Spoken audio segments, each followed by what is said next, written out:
je suis heureuse de vous retrouver aujourd'hui pour cette petite vidéo qui concerne un sujet qui me tient à cœur. Je vais vous expliquer dans quelques secondes de quoi il s'agit. En fait, c'est un sujet auquel je suis très souvent confrontée, que ça soit dans mon travail de tous les jours, donc en tant que conseillère en évolution et en orientation professionnelle, ou aussi dans les accompagnements que j'ai en dehors de mon travail, donc comme vous le savez en numérologie et principalement en soins Reiki. C'est quelque chose qui revient très régulièrement. Et en fait, j'ai eu une conversation avec une amie il y a quelques jours, le genre de conversation qu'on a un petit peu tous les jours, qui traite de un petit peu tous les sujets, avec ses amis, avec ses proches.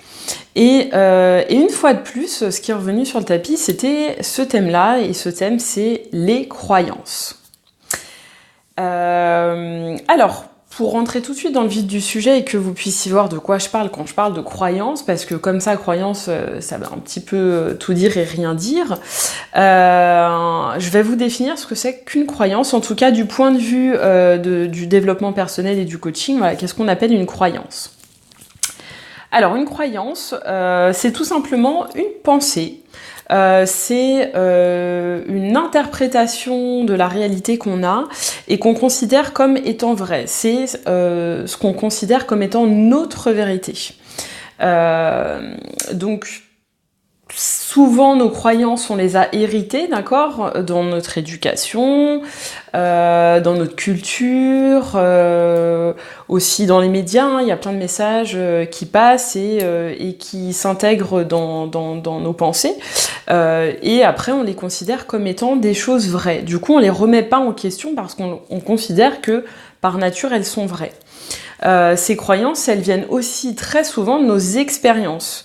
Qu'elles soient positives ou négatives, quand on a une expérience, quand il nous arrive quelque chose, quand on est face à un événement, on va avoir une interprétation de cet événement, et cette interprétation de cet événement va en quelque sorte générer une croyance qu'on va avoir, ou alors elle va venir renforcer une croyance qu'on a déjà, ce qui va ensuite générer des réactions qu'on va avoir face à tel ou tel type d'événement. Donc une croyance, en fait, c'est ni vrai ni faux, d'accord. Ma croyance, c'est tout simplement ma vérité, d'accord. C'est ma vérité à moi. C'est pas la vérité de mon voisin, c'est pas la vérité de mon père, de ma mère, de mes amis. C'est ma vérité à moi. Elle est propre à moi, d'accord. Donc en quelque sorte, si elle est vraie pour moi et qu'elle est pas vraie pour d'autres, on peut pas dire qu'elle est ni vraie ni fausse. En fait, nos croyances, on en a tous, c'est ce qui fait, c'est aussi une des choses qui fait qu'on est des êtres humains, c'est nos pensées. Nos croyances, elles vont venir vraiment impacter tous nos comportements au quotidien, positifs ou négatifs, d'accord ? Les croyances qu'on a, la plupart du temps, on n'en est pas conscient, mais elles vont d'une part être nos filtres de la réalité, d'accord. Donc c'est un petit peu comme si nos croyances étaient des lunettes, voilà. Donc on a, je sais pas, un jour on porte les lunettes bleues et du coup tout ce qu'on voit c'est bleu. D'accord, donc on va voir la même chose que les autres, sauf que nous, ce qu'on va voir, ça sera bleu, ok. Demain, pour tel autre type d'événement, parce qu'en fait, on a plein de croyances. Les croyances, on en a des milliers et elles s'organisent en système et en fonction des différents contextes et des différents événements, on va utiliser telle ou telle croyance, d'accord. Donc pour tel type d'événement, je vais avoir les lunettes roses et du coup tout ce qui va se passer dans cette chose-là, dans ce contexte-là, ça va être rose pour moi, d'accord. Et du coup, en fait, c'est un petit peu, c'est ce qui crée notre modèle du monde, d'accord. Nos systèmes de croyances font qu'on va avoir telle ou telle vision du monde. C'est vraiment ce qui structure notre vision du monde. C'est aussi une des choses fondamentales qui structure notre identité, hein. La deuxième chose qui structure notre identité, ce sont les valeurs. Les valeurs, peut-être que je ferai une autre vidéo sur cette thématique-là, parce que c'est aussi super, super, super important. En tout cas, là, aujourd'hui, on va se concentrer sur les croyances. Et en fait, les croyances, c'est vraiment ce qui va structurer notre modèle du monde, notre vision du monde, notre interprétation des événements. Et donc, en fait, vu que c'est des choses qu'on considère comme vraies sans... En général, c'est rare qu'on les remette comme ça en question. Donc, c'est des choses qu'on considère comme vraies sans les remettre en question. Du coup, ce qu'on va faire pour se prouver, pour entre guillemets rendre notre vision du monde stable, ce qu'on va faire, c'est qu'au quotidien, on va les valider. On va chercher toujours à prouver que on a bien raison de penser comme ça et que c'est bien comme ça que les choses sont. D'accord ? Donc on va les valider. Du coup, vu qu'on les valide inconsciemment, on pourrait dire qu'elles s'auto-valident, ok ? Parce qu'elles vont générer des comportements qui font que on va se dire « Ah bah j'avais bien raison de penser ça, j'ai bien eu raison de faire ça ». Ok ? Ou alors « Ah bah je savais bien que un tel, je savais bien que telle chose allait bien se passer ou mal se passer ». D'accord ? Donc c'est comme ça que du coup nos croyances vont bien s'ancrer en nous. Okay ? Les croyances, c'est quelque chose de très sécurisant parce que, encore une fois, c'est ce qui stabilise notre modèle du monde. D'accord ? Donc c'est ce qui nous assure... c'est un petit peu notre zone de confort. Je pense que zone de confort, c'est... un terme que tout le monde connaît plus ou moins, et en fait, nos croyances, c'est notre zone de confort, ok ? C'est ce qu'on connaît et c'est ce qu'on considère comme étant la vérité. Donc, c'est pas facile d'en sortir. C'est vraiment ce qui apporte du sens à notre quotidien, dans tout ce qu'on vit. Ok ? Donc nos croyances sont vraiment porteuses de sens. C'est grâce à elles, grâce à nos croyances, qu'on interprète la réalité et tout ce qui va se passer un petit peu au quotidien. En fait, une croyance, tout simplement, c'est une autorisation, c'est une permission. C'est notre petite voix intérieure qui nous dit « tu peux faire ça ou tu peux pas faire ça. Ça c'est bien, ça c'est pas bien. Ça t'es capable, ça t'es pas capable. » D'accord ? Et du coup, on en vient à quelque chose qui est essentiel par rapport aux croyances et qu'il faut avoir en tête très rapidement, c'est qu'il y a deux types de croyances. C'est d'une part les croyances aidantes et les croyances limitantes. Qu'est-ce que c'est qu'une croyance aidante ? Une croyance aidante, en fait, tout simplement, c'est quelque chose qui va me permettre de faire des choses. D'accord ? C'est ce qui va me permettre d'agir, de pouvoir atteindre mes objectifs, de pouvoir réaliser ce que j'ai envie de réaliser. Et une croyance limitante, c'est un petit peu l'inverse, hein. C'est tout simplement ce qui va m'empêcher de faire ce que j'ai envie de faire. J'ai envie de faire ça, j'aimerais bien faire ça, mais pour une raison ou pour une autre, je le fais pas. D'accord ? Parce que je crois quelque chose à ce sujet-là qui fait que je vais pas rentrer en action. D'accord ? Donc ça, c'est vraiment important. Nos croyances, qu'elles soient aidantes ou limitantes, c'est elles qui vont générer nos comportements. Ok ? Donc en grande partie, bon, pas à 100%, il y a d'autres choses évidemment qui rentrent en ligne de compte, mais en très très très grande partie, c'est nos croyances qui vont générer des comportements, que ce soit des comportements aidants ou des comportements limitants. D'où l'intérêt, d'une part, de les identifier, d'autre part, d'essayer un petit peu de travailler dessus, en quelque sorte. Pour vous donner un exemple de croyance, pour vous montrer à quel point c'est quelque chose qui est ancré en nous, mais aussi que c'est quelque chose qui peut se travailler, ce que j'ai oublié de vous dire, et ce qui est quand même très très important, très intéressant, qui fait peut-être même un petit peu peur, j'ai envie de dire, c'est que 80% de nos croyances ne sont pas à nous. D'accord ? Donc comme je le disais au début, elles viennent de notre culture, notre éducation, notre religion, les médias, nos expériences, des choses qu'on a entendues à droite et à gauche, d'accord ? Donc ça veut dire que notre modèle du monde, la façon dont on vit, la façon dont on agit, nos comportements et la manière dont on voit les choses, à 80%, ça ne nous appartient pas à nous. Ok ? Donc c'est quand même assez intéressant. Et pour vous illustrer à quel point une croyance, ça peut être quelque chose d'ancré en nous, Mais aussi que ça peut changer, parce que ce qui est d'intéressant avec les croyances, c'est que ça évolue avec le temps. Alors, on va pas avoir des grands changements fondamentaux au niveau des croyances, c'est assez rare, d'accord. Les croyances, ça se travaille, ça se reconsidère, il faut le faire tranquillement, doucement, parce que comme je vous l'ai dit, c'est quelque chose qui structure notre modèle du monde, qui structure nos comportements, tout ça. C'est notre zone de confort, donc attention, faut pas non plus y aller trop brutalement et vouloir faire des gros changements de croyances. Ça pourrait être dangereux, ça pourrait être très très déstabilisant. L'idée, c'est de toujours se dire que les croyances évoluent, elles changent avec le temps, avec les expériences et avec aussi des outils comme celui que je vais vous donner tout à l'heure. Donc un petit exemple d'une croyance, je pense qu'on y a tous été confrontés, alors tous peut-être pas, allez, 99% de la population, on a cru au Père Noël. D'accord. Donc quand on était enfant, on croyait au Père Noël, nos parents, nos grands-parents, nos amis, les professeurs, tout le monde nous parlait du Père Noël et nous on n'en doutait pas. On était persuadés qu'il y avait un Père Noël, qu'il existait et qui nous amenait des cadeaux et puis même on se posait pas de questions, il volait dans le ciel, il arrivait avec ses rennes, on sait pas comment mais il passait par la cheminée et il arrivait en une nuit à distribuer des cadeaux à toute la planète entière. Waouh! Sauf que nous, c'était quelque chose qu'on tenait pour vrai.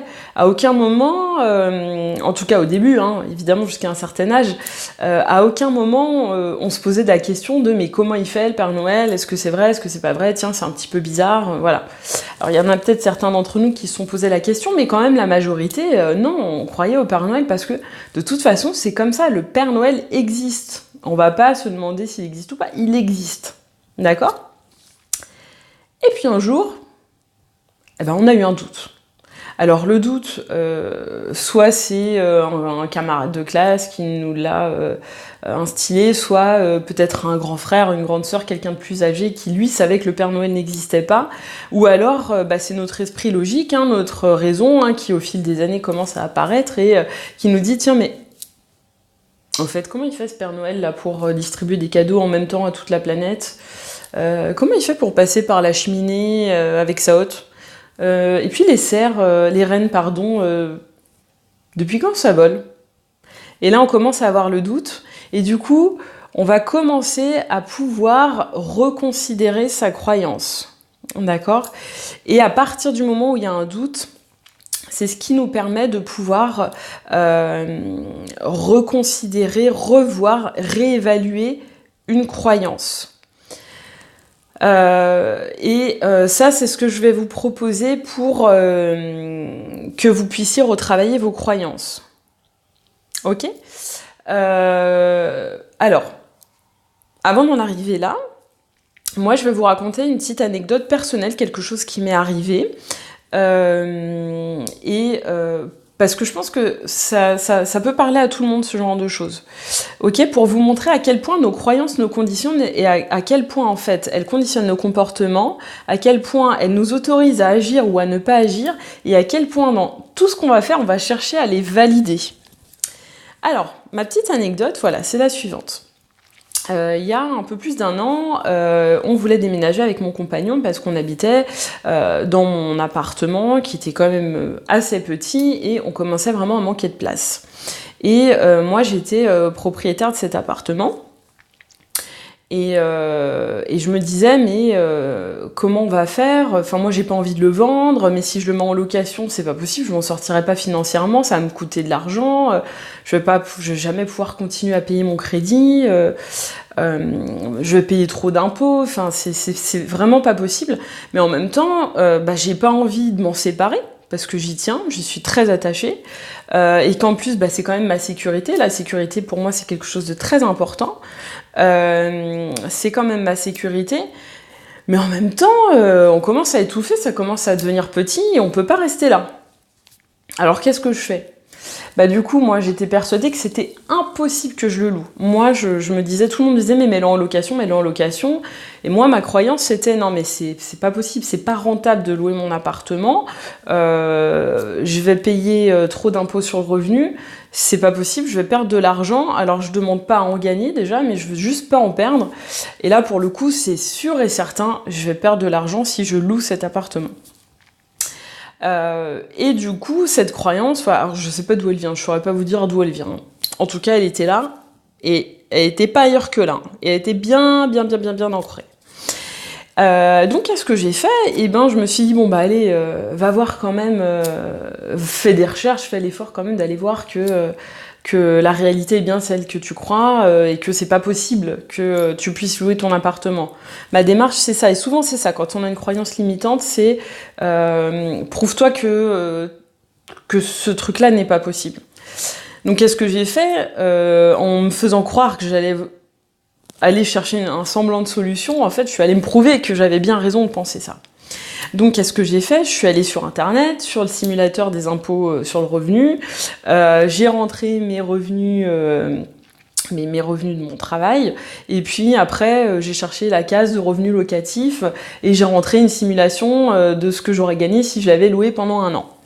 Et donc là, franchement, quand j'ai vu le montant des impôts, je me suis dit, waouh! Ah non, tu pourras pas le louer, c'est pas possible. T'avais bien raison de croire que tu pouvais pas louer cet appartement. La preuve, regarde, comme tu le pensais, ça te fait quadrupler tes impôts, c'est pas possible. Voilà. Voilà le truc, ok? Parce que, en fait, j'ai pas fait l'effort de chercher d'autres solutions. Pourquoi? Parce que pour stabiliser mon modèle du monde, pour rester dans ma zone de confort, je suis allée me prouver que j'avais raison de penser ça. Or, il s'avère que quelqu'un, je sais plus qui, m'a fait penser que je pourrais peut-être aller voir un spécialiste de ces questions-là, donc un gestionnaire de patrimoine. Il se trouve qu'on a une amie de la famille qui est gestionnaire de patrimoine. Et je me suis dit, ah bah tiens, je vais la contacter, et puis comme ça, je serai sûre et certaine qu'il n'y a rien à faire, et puis bah, comme ça, je resterai bloquée. Voilà, parce que des fois, on se maintient dans un espèce de carcan pas très agréable, mais en même temps, on sait pas trop si on essaye d'en sortir, mais on se met des barrières tout seul. Hein, ok, c'était mon cas à ce moment-là sur cette chose-là. Et donc j'ai demandé un rendez-vous à cette personne, on a étudié le dossier et elle, en un coup d'œil, elle m'a dit mais non Marine, il y a plein de solutions qui existent, tu peux louer ton appartement et tu peux même le rentabiliser, il te coûtera pas 1 euro, il y a des solutions qui existent sur le plan financier, crois-moi, t'inquiète pas, franchement, il suffit juste de faire des calculs et de faire les bonnes choses, et c'est possible. Donc j'ai écouté cette personne, d'ailleurs, que je remercie. Je l'ai écoutée et j'ai commencé à faire mes petites recherches dans mon coin, à faire mes petits calculs, à voir ma banque, à me renseigner à droite, à gauche, à faire les démarches qu'elle m'avait dit de faire. Et donc je me suis rendu compte qu'effectivement c'était possible.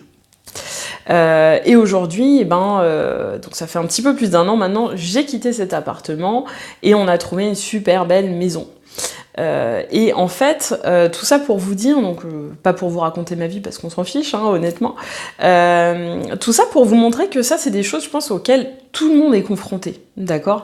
On croit que quelque chose n'est pas possible, du coup on va faire les démarches qui vont nous permettre de nous prouver qu'effectivement c'est pas possible, et du coup on va rester dans son petit truc.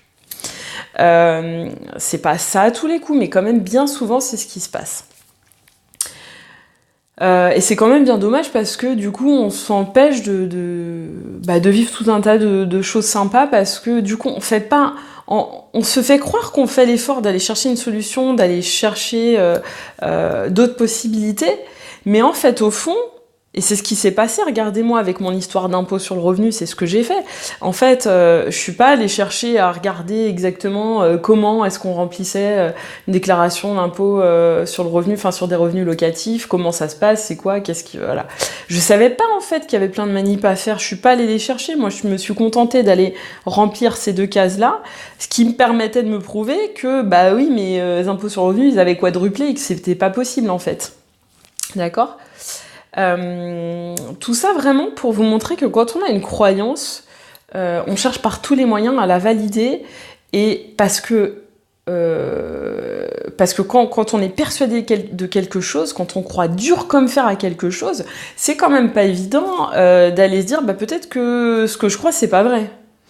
Et pour vous montrer aussi à quel point les croyances peuvent nous conditionner, donc là je vous ai donné un exemple de croyance limitante, c'est quand même intéressant qu'on parle d'un exemple d'une croyance aidante. Je sais pas si vous connaissez un sportif, alors je crois que son prénom, je suis désolée pour le monsieur, il me semble que c'est Philippe Croizon, je crois. C'est quelqu'un qui a traversé la Manche à la nage. Il a pas de bras et il a pas de jambes. Franchement, chapeau. Imaginez-vous ce type-là, si un jour, il n'avait pas cru qu'il pourrait, sans bras et sans jambes, traverser la Manche à la nage. Imaginez. Il l'aurait jamais fait, tout simplement. Mais lui, il était persuadé qu'il pouvait le faire. Du coup, qu'est-ce qu'il a fait? Il a trouvé des solutions, il a trouvé des astuces pour pouvoir le faire. Donc, vous voyez à quel point les croyances, ça va vraiment générer nos comportements, nous permettre de faire tout ce qu'on a envie de faire, ou au contraire, nous permettre de rien faire du tout. Donc, je pense que vous avez bien compris. D'ailleurs, je refais un petit... comment dire? Je reviens sur la définition de croyance.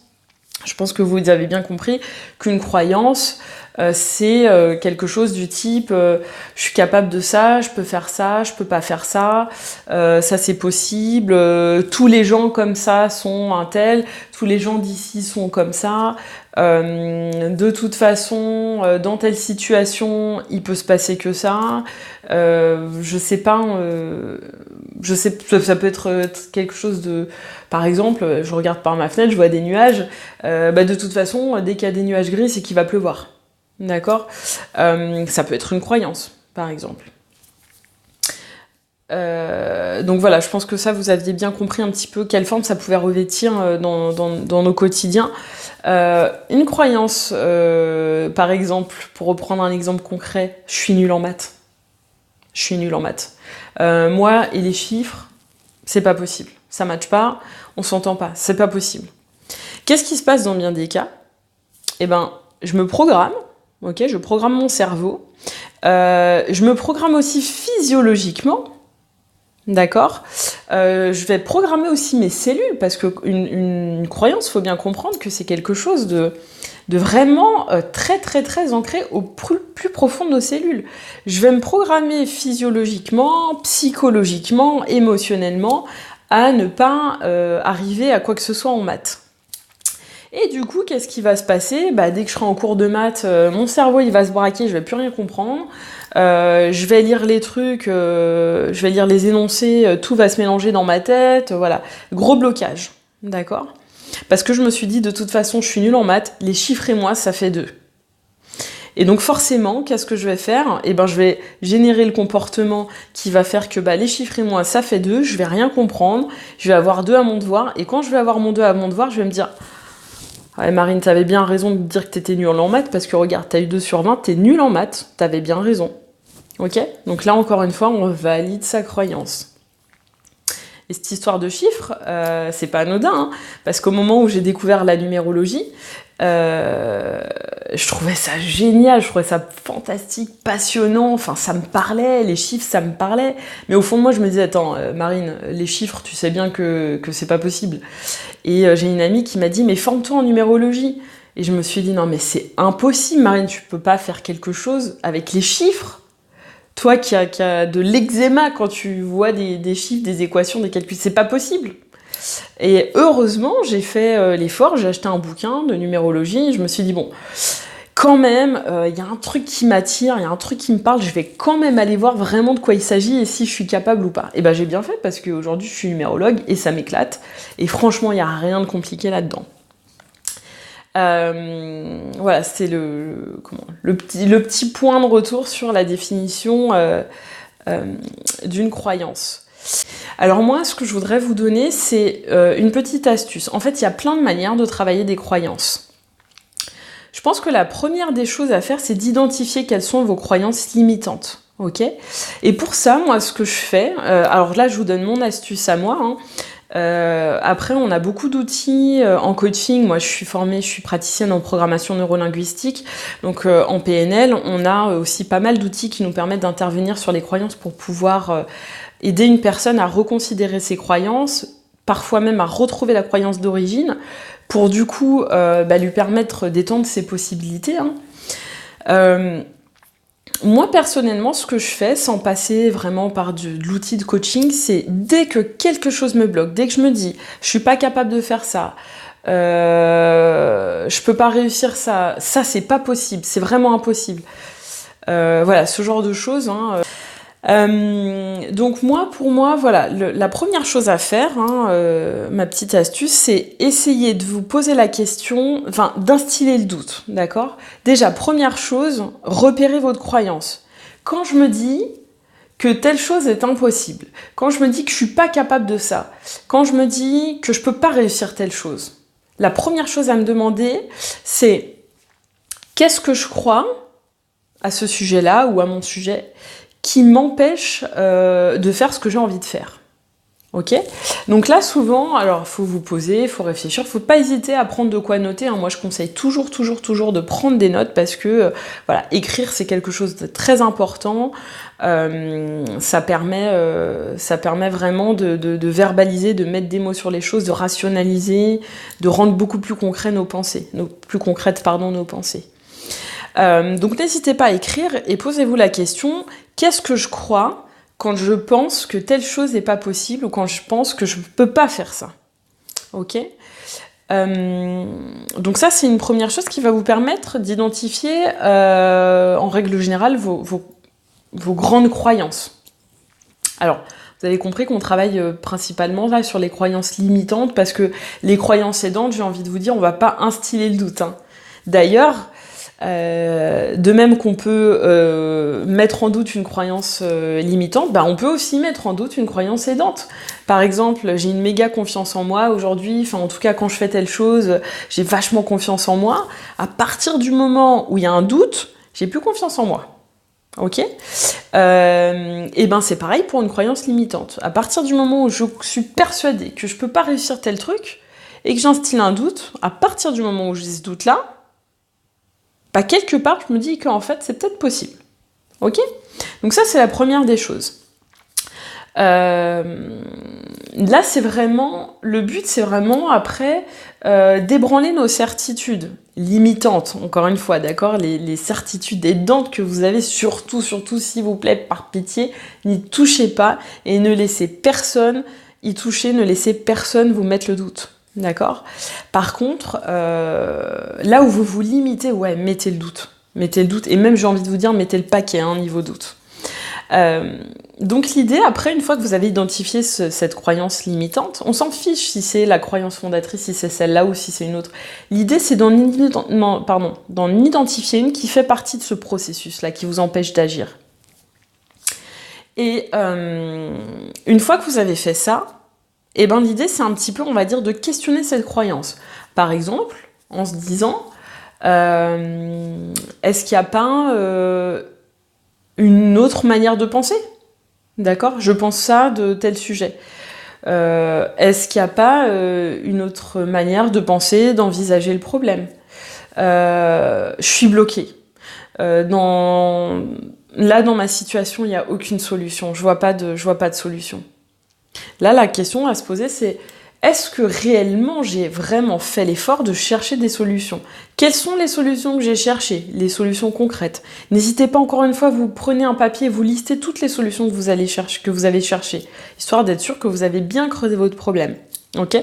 Repensez à moi avec mon histoire d'impôt. La seule solution que j'avais cherchée, c'était aller remplir une simulation d'impôt sans savoir vraiment, sans m'être renseignée sur comment on la remplit correctement. D'accord? Et j'aurais pu me dire, je vais aller aux impôts pour leur demander comment ça se passe, ou alors je vais prendre contact avec un gestionnaire de patrimoine, ou alors je vais aller voir mon banquier, ou alors je vais demander à un ami, j'en sais rien. Faut pas hésiter à demander de l'aide à l'extérieur, hein. D'accord?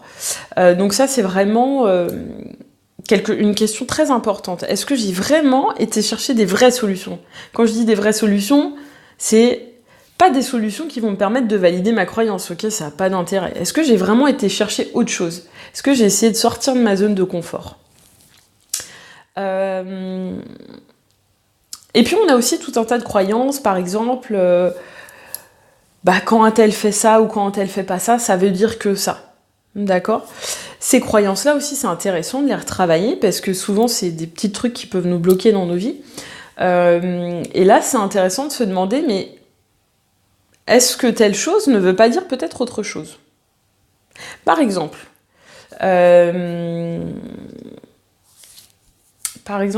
qu'est-ce qu'on pourrait prendre comme exemple? J'ai essayé d'appeler ma meilleure amie 10 fois de suite, elle répond pas, je lui ai envoyé des textos, elle répond pas. À mon avis, c'est sûr, elle me fait la tête. Alors je commence à me questionner, mais qu'est-ce que j'ai bien pu faire? Pourquoi elle me fait la tête? Qu'est-ce qui se passe? Qu'est-ce que je lui ai fait? C'est sûr, dès qu'elle va revenir me parler, je vais pas laisser passer le truc. Hein. Ok? Et puis là, je vais peut-être engendrer une vraie dispute. Ok? Parce que je vais me dire, voilà, elle me répond pas, je l'appelle, elle me répond pas, donc ça veut dire qu'elle me fait la tête. Là, la question clé, c'est, est-ce qu'il n'y a pas une autre explication? Tout simplement. Est-ce que c'est pas possible que le fait qu'elle me réponde pas, ça soit lié à autre chose? Est-ce qu'il n'y a pas une autre possibilité? Est-ce qu'il n'y a pas une autre explication? Peut-être que, par exemple, alors après, à vous d'essayer d'émettre les hypothèses, ok?